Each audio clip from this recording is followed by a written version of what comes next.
Hello class. Today our topic for web design subject is HTML forms. So, I'm Kushal Goyal from IC College of Engineering and Technology, Greater Noida. We'll discuss the topic forms with you in HTML. Our subject is web design. Our subject code is KIT 401. Our university is Dr. APJ Abdul Kalam Technical University. Let's start the topic.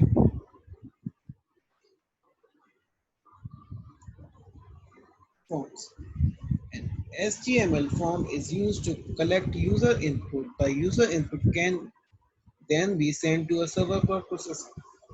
Example is document type HTML, HTML tag is started, body tag is started, then S2 is a heading type written as HTML forms, action equals to action.page.php, form has the attribute action in the then label for equals to f name, first name, label is closed. We are input type text id f name, name equals to f name, value equals to John. We are label for L name, last name, label is closed. We are is closed.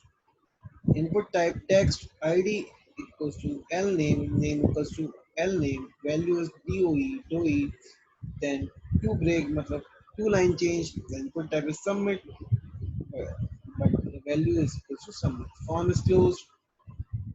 If you click the submit button, the form data will be sent to a page called action underscore page.php. So it is the output of that above code. HTML frame label is first name, then a text box has a value John, then again a label, then again a text box, then GUI, then its input type is submit button. So you can say it's not a button, it's an input type with a paragraph. If you click submit button, the form data will be sent to a page called slash action underscore page.php. So now we'll talk about form elements. So the HTML form element defines a form that is used to collect user input. It is written as form elements, form is closed. An HTML form contains form elements. Form elements are different type of input elements like text fields, checkboxes, radio buttons, submit buttons, and more.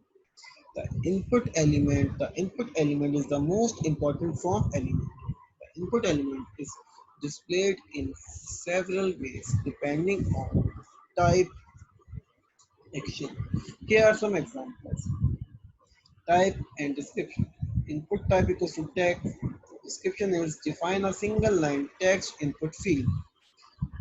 Type equals to radio. In input defines a radio button for selecting one of many choices. Then type equals to submit in input defines a submit button for submitting the form. You can also use the elements button for this also. Type fields input type equals to text defines a single line input for text. Example is a form to text input form label for f name. We use label attribute inside form naming as first name, then input type text, ID, F name, the value inside this text box will be saved in this F name. Then for L name is another label and L name is another text box. The value will hold L name, whatever we write in this box, or you can say text box. Then label element. It is used the label element example above. The label tag defines a label for many form elements. The label element is useful for screen reader user because the screen reader will read out loud the label when the user is focused on the input element. The label element also help users who have difficulty clicking on very small regions such as radio buttons or checkboxes because when the user clicks the text within the label element it toggles the radio button or checkbox. The four attributes of the label tag should be equal to the ID attribute for input. element to bind them together. Next is radio button. Input type equals to radio. Defines a radio button. Uh, Radio button let a user select one of a limited number of choices. It is generally used in Mr., Miss, or Mrs., or male, or any for gender thing. Example is a form with radio button. So input type equals to radio, ID male, name gender, value male. Label equals to male, then type ID, for female, then for other ID. So the output will be like this. This is how the HTML above code will be displayed in the browser. Male, female, or other. You have seen many times in any other forms or you can say websites. Thank you, class. This was our topic for today.